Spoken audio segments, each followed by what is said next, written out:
You're listening to the Back Porch Talk podcast. Danny and Jason had many discussions and debates on the back porch while making pivotal investment moves with assets. That's right, with trading cards. They welcome you to the back porch and right into those discussions about current sports news with a fresh and unique twist. So come on and join us.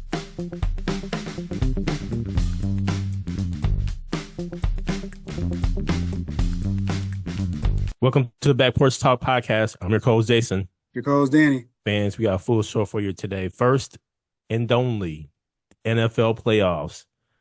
Danny, a whole lot has happened during this weekend. Oh boy, the playoffs are here for sure. And the first game on Saturday was that of the Kansas City Chiefs prevailing over the Texans 23-14. CJ Stroud, he throws 19 for 28, 245 yards. Texas just didn't have enough juice, man. This is be real. I predicted this to be a Kansas City win. Patrick Mahomes goes for 16-25, 177 yards, one touchdown, sacked 3 times. I think this was one of those where Kansas City just needed to knock off some rust. Think about it, man. They haven't played in like 2, 3, 4 weeks. Yep. So this was their opportunity to really knock off some rust before going into the championship game. They had enough bodies, enough personnel, and enough of Travis Kelce receiving the ball 7 times for 117 yards and that touchdown that Patrick Mahomes threw. Now, keep in mind, I mentioned Patrick Mahomes threw for 177 yards. Out of that, 117 yards went to Travis Kelce. So the tight end quarterback duo is in full effect. Not a whole lot of rushing on Kansas City part. A whole lot of rushing more so on Houston Texans part, where Joe Mixon rushed for 88 yards and a touchdown. But ultimately, the Texans ran for 149 yards compared to only 50 yards by Kansas City. So to me, this was to be expected. I didn't really anticipate Houston going any further, having any upset here. Again, this was just purely the Kansas City Chiefs knocking off some rust. What say you, Danny, about this first playoff game? Jason, the Chiefs defense came up big in this game with 8 sacks of Stroud because in the fourth quarter, it was 13-12. Farbar missed extra point. Fairbarn, he missed 2 field goals. So special teams hurt the Texans. You open the door for Patrick Mahomes and team, they're going to take advantage. Mm-hmm. So I think it was one of those games, like you said, it was just them getting back into the flow. But they will need some production out of like the Pachecos. Like Xavier Worthy had a decent game. He was the other one that really pretty much did anything from the receiving side. Like DeAndre Hopkins, Hollywood Brown, they're going to need them in this upcoming game. The Texans, I give them credit though, man. They did make it a game, and all the way into the fourth quarter, and they had their chances and just came up short. So they had a good season. We'll see what the Texans do from a receiving standpoint because Diggs tore his ACL. Dell had the catastrophic injury against the Chiefs, actually. Mm-hmm. What was that, week 16? Mm-hmm. So we'll see what they do in the offseason, but on to the next round for the AFC Championship again for the Kansas City Chiefs. And Danny, on to the next game on Saturday, which was a barn burner. That of the Washington Commanders going into Detroit, going against the number 1 seed and beating the number 1 seed on their turf, man, 45-31, behind an impressive showing by rookie. Can't say he's a rookie anymore, but Jaden Daniels, man. 22 for 31, 299 yards, 2 touchdowns, no picks, no turnovers, no fumbles, no nothing on that side. I mean, just an impressive showing, man. And the Washington Commanders, man, scores 28 points in the second quarter. Detroit scores 14 points in the second quarter. I mean, that second quarter was just like a video game. Mm-hmm. You had pick sixes, you had interceptions, it was just like, what is happening right now? And Jared Goff goes for 23 out of 40, 313 yards, one touchdown, but three picks, a lost fumble. Just a whole lot going on that side of the ball, turnover wise. And Detroit earlier in the season, they won a game in where they had five turnovers, but you can't do that in playoffs. And this was an indication of such. Two things I want to say. One is that of just the receiving core. Man, they're just aggressive, man. McLaurin, oh, it was just crazy. Ertz, Mm-hmm. the tight end with reliable hands. I mean, this was just this receiving core. They go up and get the ball, and they have speed, they have grit, they grind. Same thing with this Washington Commanders, mantra, man. They just grind, man. Mm-hmm. But the second thing I have to say, Danny, and I text this to you, man. Magic Johnson just keeps winning, man. No matter what organization he goes to, man. The video clip that I absolutely love was the Washington Commanders going back to the locker room at the end of the game. And who is there to dap them up? None other than Magic Johnson. Yep. And that just says a whole lot about just his persona, but just the way that he does an organization, the culture, how he shapes the culture, how he nurtures the culture. And that goes into any organization, business wise or whatever that you may have or an encounter. It's about the culture. And man, how are you feeling if you're Dan Snyder watching all this right now? Right? I mean, it's kind of like, yeah, the Jokers didn't do this when I was, but it's about the culture. Yep. It's about a winning formula, a winning presence, a winning mindset, and a winning culture. And that is exactly what this ownership group tends apparently does. And oh, by the way, you have a young quarterback by Jaden Daniels who is blowing people's minds right now. I read somewhere, Danny, that he actually uses VR, virtual reality, as a prep tool Mm-hmm. for the games. So they feed in the stadium. It shows the stadium. They feed in the different defenses. He has the glasses on or whatever, or virtual reality going, and then he sees what's happening, and he can do pre-snap reads, all that stuff. And I'm like, are other quarterbacks doing this? Because they need to be doing this. If I was Jaden Daniels, would I have given up my secret sauce? Because man, what he's doing is ridiculous. Mm-hmm. It's ridiculous. So I'm I'm gonna tell you, Danny. I specifically watched that game because one, I wanted to see Detroit. Yeah, they're competitors in the NFC North and everything. Yep. But out of any team in the NFC North, besides Packers, I will root for the Detroit Lions because the fan base has haven't had anything to root for like that in quite some time, and they deserve it. Mm-hmm. To see if Detroit deserves it, and so I was rooting for them. But then I was really like, these Washington Commanders are a little bit different, man. They went into Tampa Bay, and what I saw in Tampa Bay, these receivers, and I was like, they got some grit with them, man. This is going to be interesting to see. And oh boy, I was right. It was interesting to see. What say you, Danny, about this Detroit Lions, Washington Commanders game? Jay, like we talked about last week, man, I mentioned the Commanders were playing with house money. Mm-hmm. They had anything to lose. The pressure was on Detroit. And the Commanders, there's always one team, Jason, coming into the playoffs that's hot. Mm-hmm. And that team this year is the Commanders. They're on a roll. And Jane Daniels is unfazed. Like he's not showing emotion. And I think that's part of it too. That kind of rattles, like from the Detroit side, it's like, man, we can't get to this dude like mentally. Mm-hmm. Mm-hmm. Being a Mm-hmm. rookie in that environment, how loud it was, you could hear it. Man, it was hype up in there in Detroit. And it comes down to turnovers. Yep. It was, and that was, I think, the theme of the weekend for teams that lost, except for the Texans. Turnovers. Turnovers. Yep. And, Jared Goff, when he threw that pick six, Detroit did respond right away because Jameson Williams had that reverse run when he went for 65 yards Mm-hmm. and they cut it to three. But the defense, man, they just couldn't do anything with it. And I want to call out, it was a throw to De'Ami Brown. Jaden Daniels threw, I think it was in the fourth quarter, maybe. And it was like a 40-yard. He threw it on a rope, man. He just flung it. And he dropped it in. They showed the defender had De'Ami Brown's face mask covered. Mm-hmm. And the ball landed like right in his Right hand. there. Yep. Right.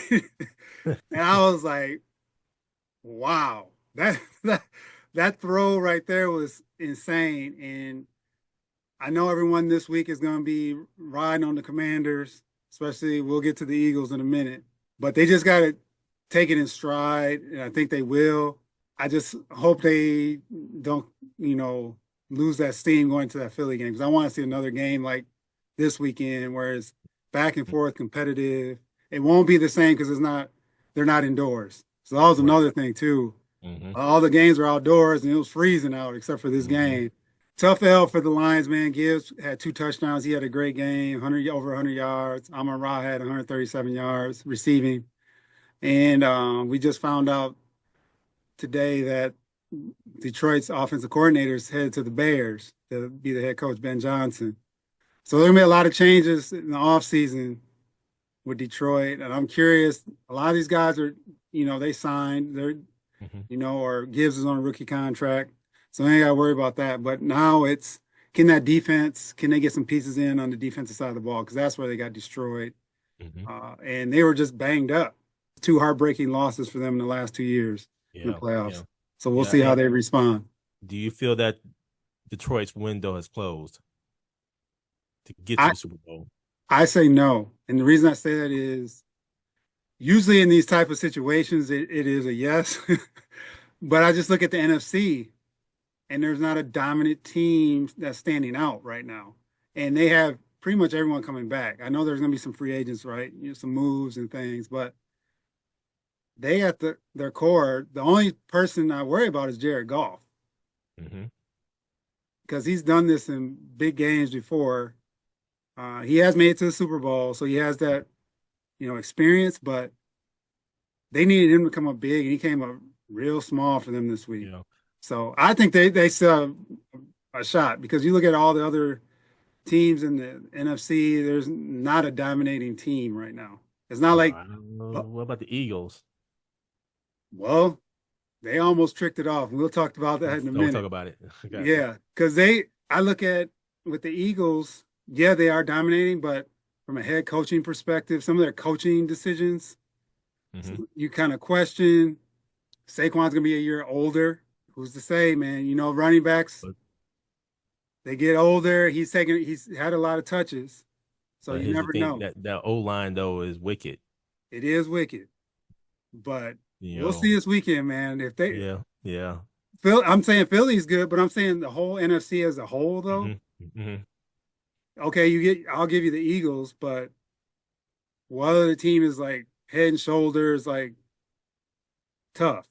Yeah. True. True. Because Minnesota may lose Darnold, right? Yeah. Yeah. And I think Donald's going to be found out Yeah, but during the they're bringing in offseason here. they'll be bringing in essentially a rookie with JJ McCarthy. Mm-hmm. The NFC South, just don't know what's going on with our division. In the West, In the you don't West know. is San Fran. There may be some changes there, Yeah. but so there's a lot up in the air where I think Detroit still has at least another year to make a run. But I'm just curious how they bounce back. I would say that their window is cracked. Mm-hmm. It's close to being closed, in my opinion. Mm-hmm. Now that your OC is gone, Ben Johnson, like as you mentioned, the Chicago, your D coordinator is looking for a head coaching job. I don't know. I think those pieces there are critical, and Mm-hmm. we'll see. I would like to see what hires they have, maybe the hire within, keep it all internal. But yeah, I'll just be kind of curious on that front. And now, Danny, on to the next game here on that happened on Sunday. The Philadelphia Eagles finally play at home here, 28-22 against the Los Angeles Rams. And listen, man, this was a better game than I thought it was going to be. And I think it was that because LA is playing for something greater. Obviously, the Mm-hmm. wildfires that's happened in LA is definitely a motivator. The Rams took it across the nation, and went into the cold in Philly and hung in there all the way to the very end here. And I would say that Philadelphia escaped this game, man. Matthew Stafford throws for 324 yards, 2 touchdowns. Running game, Kyron Williams, 19 carries for 106 yards. LA Rams, they were in it, man. Their defense really, in my opinion, impressed. I mean, 7 sacks, man, on Jalen Hurts. Jalen throws for 15 for 20 for 128 yards. As I mentioned, 7 sacks. But man, the big MVP of the game was Saquon Barkley, man. 26 carries for 205 yards and 2 touchdowns, man. You kidding me? And I text this to you during the game, Danny. Should they have played Saquon that last game of the season to get this record, man? Because what he is doing is just mind-boggling. And kudos to the Eagles for sticking to the run. I think they had to because I think Hurts ended up getting hurt. They prevailed, man, and the defense was impressive. So kudos to the Philadelphia Eagles, Danny. What say you about this game? Jason, in this game, it was Saquon doing what he did and actually willing this team to victory. Mm-hmm.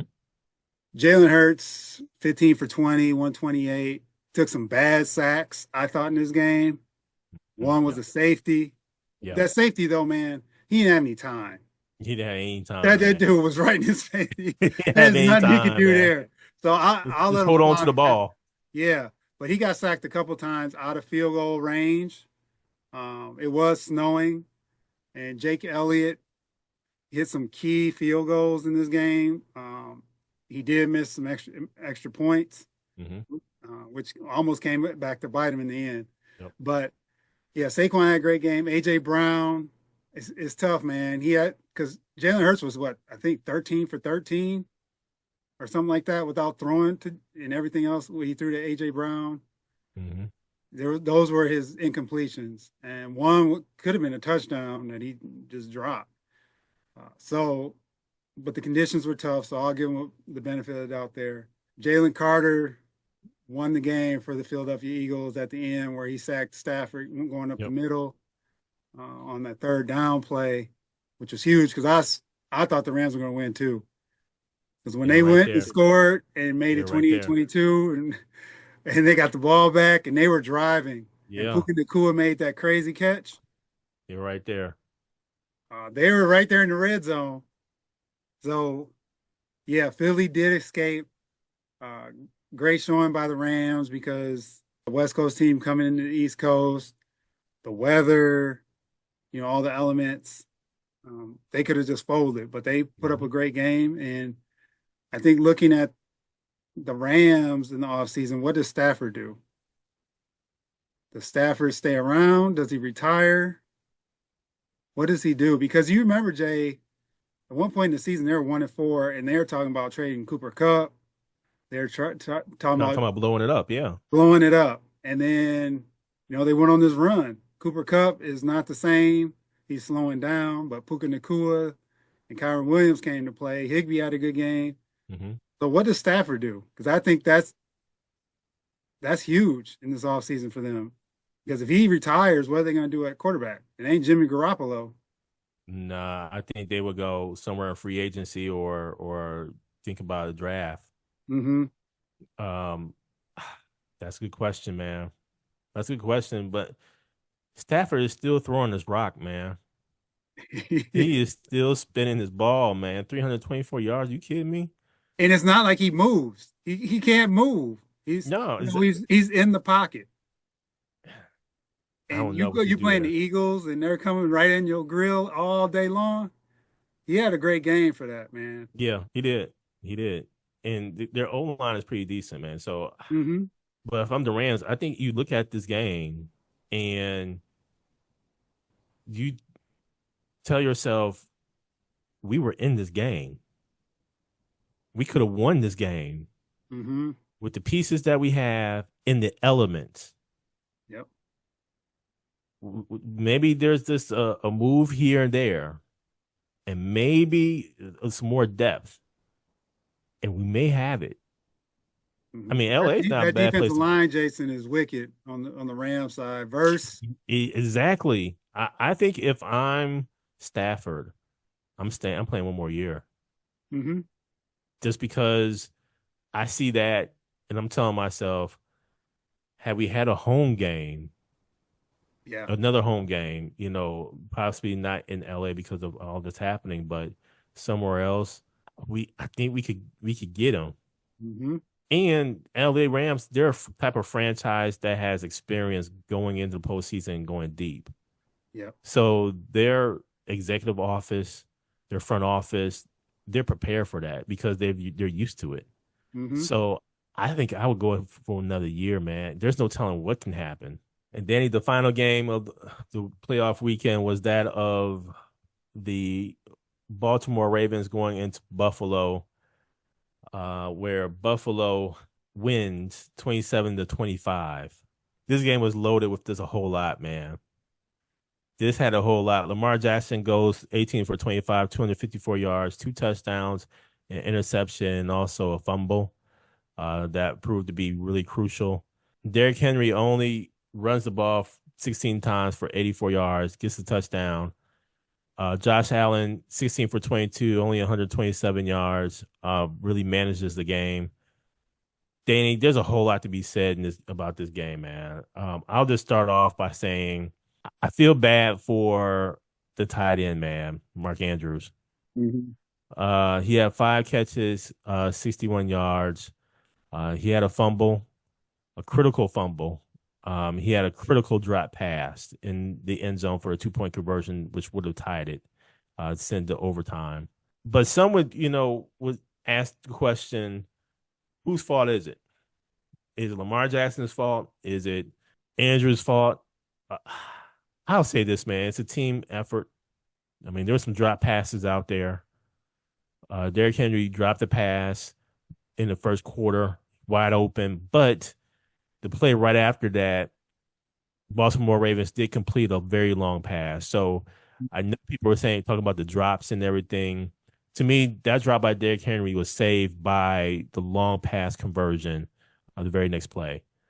The drop pass to me that deserves the highlight would be that of Mark Andrews in the end zone to tie it up. Um, this was, man, this was after a long drive orchestrated by Lamar Jackson, and man, they were right there.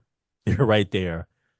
But you can't dismiss Lamar Jackson's fumble. Von Miller picks the ball up, runs it, and that was converted into 7 points by the Buffalo Bills.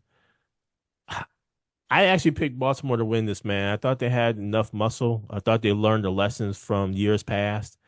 I thought the O line would be really aggressive. I thought Derrick Henry would run all over them.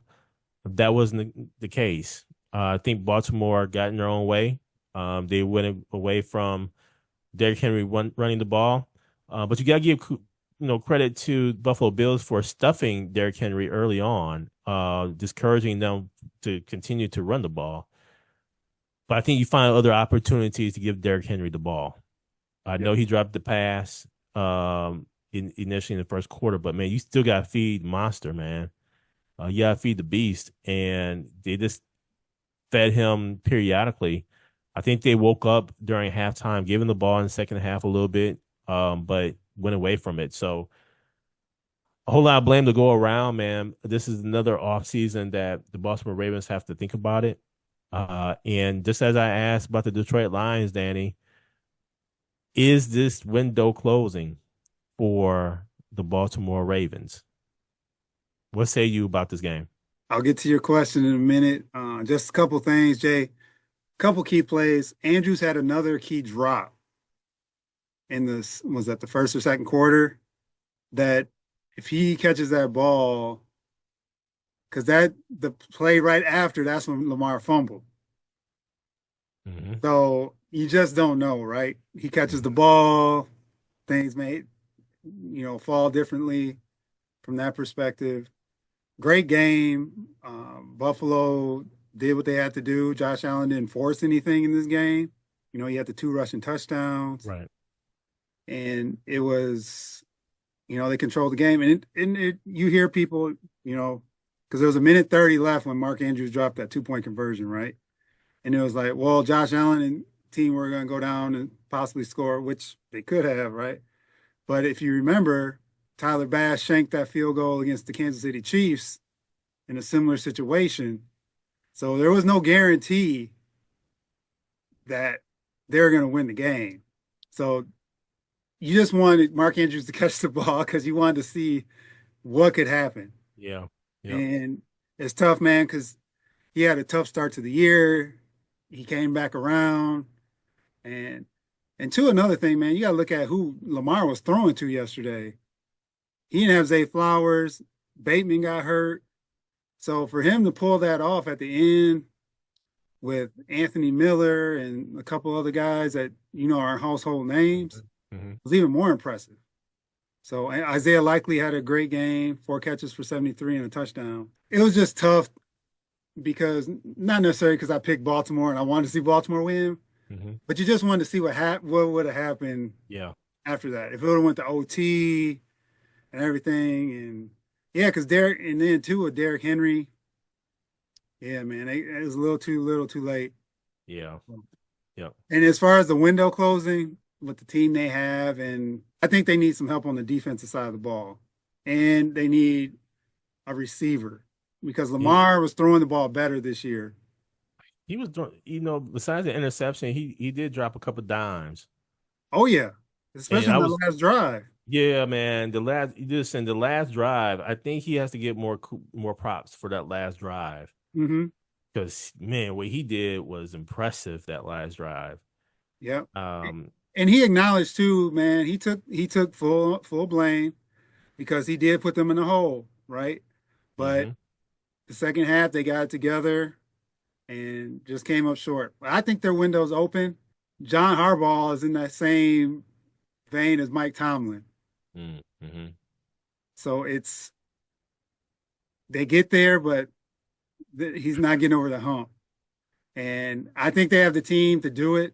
I think they just, like I said, they just need a couple minor changes, and I think they'll be right there again. Danny, this is going to be hard, man. The reason why I say it's going to be hard, man, because you have given Joe Burrow in Cincinnati another offseason, another year of opportunity to start faster, to be in the playoff hunt earlier. Kansas City's not going anywhere. Buffalo's not going anywhere.